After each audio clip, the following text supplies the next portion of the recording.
क्या आपको मालूम है कि हिंदी सिनेमा उद्योग में एक ऐसा समय आया था जब संगीतकार शंकर ने दक्षिण भारत से आई गायिका शारदा को आगे कर स्वर कोकिला लता मंगेशकर को घुटने टेकने पर कर दिया था मजबूर। फिर क्या हुआ था इसके बाद बताएंगे आपको। आप बस कीजिए थोड़ा इंतजार और देखते रहिए ब्लैक एंड व्हाइट।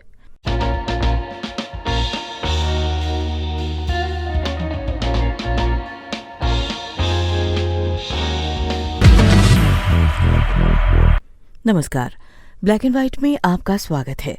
इस एपिसोड में हम बात करेंगे संगीतकार शंकर की, स्वर कोकिला लता मंगेशकर की और गायिका शारदा की।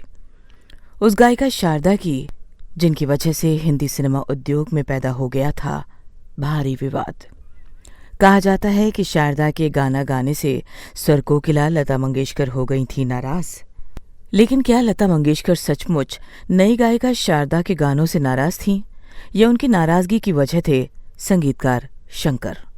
इसके पहले कि हम इस मामले की तह में जाएं, आप सुन लीजिए संगीतकार शंकर जयकिशन के लिए लता मंगेशकर के गाए फिल्म चोरी चोरी के चंद गाने।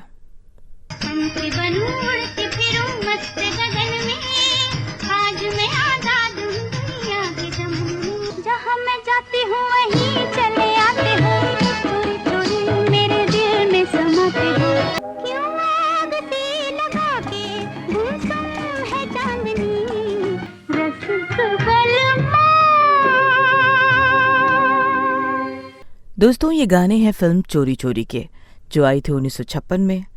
चोरी चोरी में राज कपूर और नरगिस ने दुनिया लूट ली थी और इसमें उनकी मदद की थी संगीतकार शंकर जयकिशन और गायिका लता मंगेशकर ने। जब याद आए तिहारी। फिल्म चोरी चोरी संगीतकार शंकर जयकिशन की 25वीं फिल्म थी, यानी 1949 में फिल्म बरसात से चोरी चोरी तक का सफर तय करने में संगीतकार शंकर जयकिशन ने लगाए थे 7 साल। लेकिन इन 7 वर्षों में उन्होंने लता मंगेशकर से जो गाने गवाए उससे दुनिया हो गई थी मालामाल।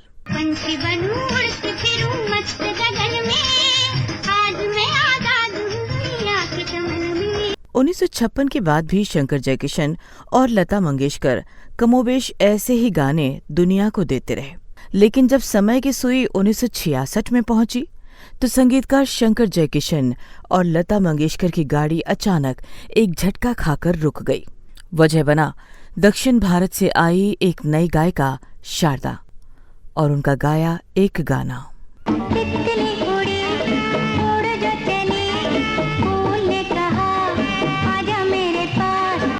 ये गाना है फिल्म सूरज का, जो आई थी 1966 में।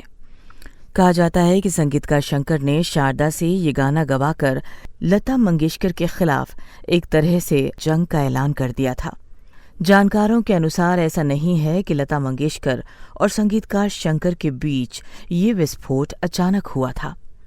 जानकारों का मानना है कि उनके बीच कई वजहों से टकराहट पहले से चली आ रही थी। दरअसल संगीतकार शंकर गायिका शारदा को ले आए थे मनोज कुमार की फिल्म गुमनाम में, जो आई थी 1965 में। शारदा ने संगीतकार शंकर के लिए गाना तो शुरू कर दिया था, लेकिन तब ये मामला गरमाया नहीं था। इस फिल्म में शारदा ने मोहम्मद रफ़ी के साथ गाना गाया था। शारदा ने इस फिल्म में जो सोलो गाना गाया था वो किसी वजह से फिल्म में इस्तेमाल नहीं किया जा सका और ये गाना लोगों तक नहीं पहुंच पाया था। शारदा का जो सोलो गाना फिल्म में बजा और लोगों तक पहुंचा वो गाना था ये।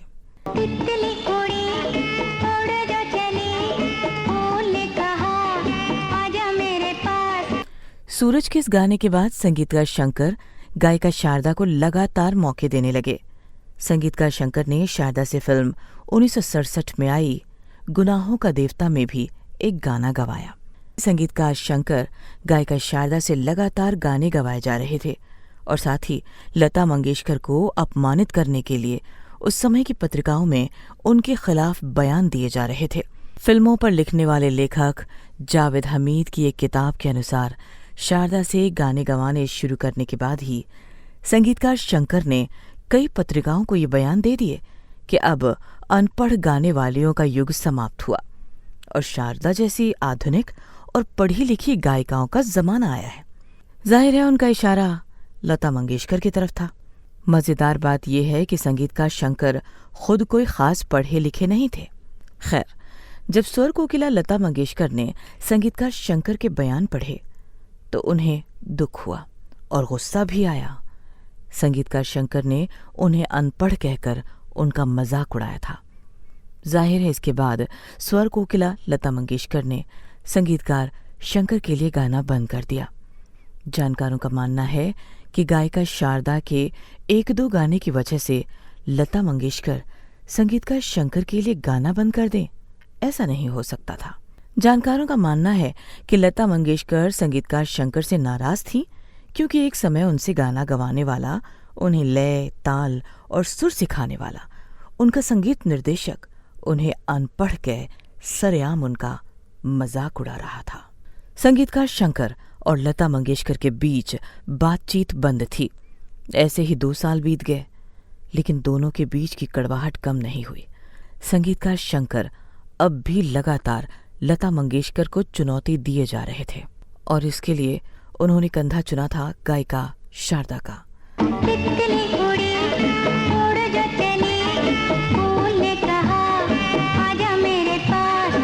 समय थोड़ा और बीता और फिर हुआ ये कि कुछ समय बाद संगीतकार शंकर ने गायिका शारदा को लता मंगेशकर का प्रतियोगी बना मैदान में उतार दिया और शारदा को विजय बनाने का प्लान भी तैयार कर लिया।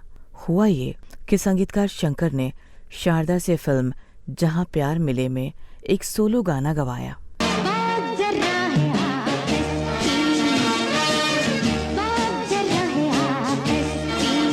फिल्म जहां प्यार मिले तैयार तो हो गई थी 1969 में, लेकिन कुछ आपत्ति के कारण सेंसर बोर्ड ने इसे रिलीज किया था 1970 में। 70 का दशक आ चुका था। 1969 के गानों के लिए लता मंगेशकर को उनके गाने आप मुझे अच्छे लगने लगे के लिए 1970 में best female singer film fair award से नवाजा जा चुका था। मुझे अच्छे लगने लगे। अब बारी थी 1970 के गानों के लिए फिल्म फेयर अवार्ड्स की, जिसे जीतने की रेस में संगीतकार शंकर जयकिशन की फिल्म जहां प्यार मिले भी शामिल थी। गायिका शारदा का सोलो गाना भी शामिल था।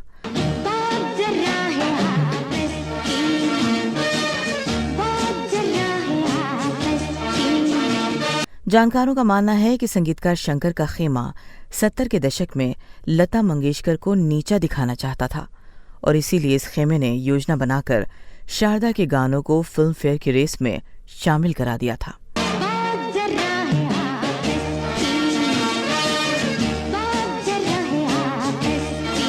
अब 1970 की फिल्मों के गाने के लिए film fair best female singer award का ऐलान होना था, लेकिन इसके पहले कि अवार्ड का ऐलान होता लता मंगेशकर को विरोधी खेमे की योजना की भनक लग चुकी थी।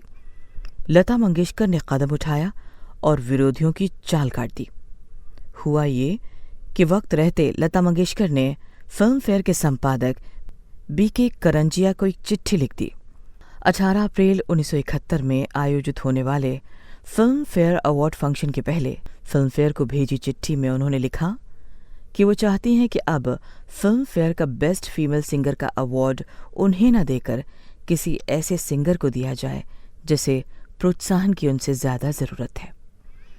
इसके बाद जो हुआ उसे साबित हो गया कि लता मंगेशकर का संदेह सही था। स्वर कोकिला लता मंगेशकर का शक सही निकला।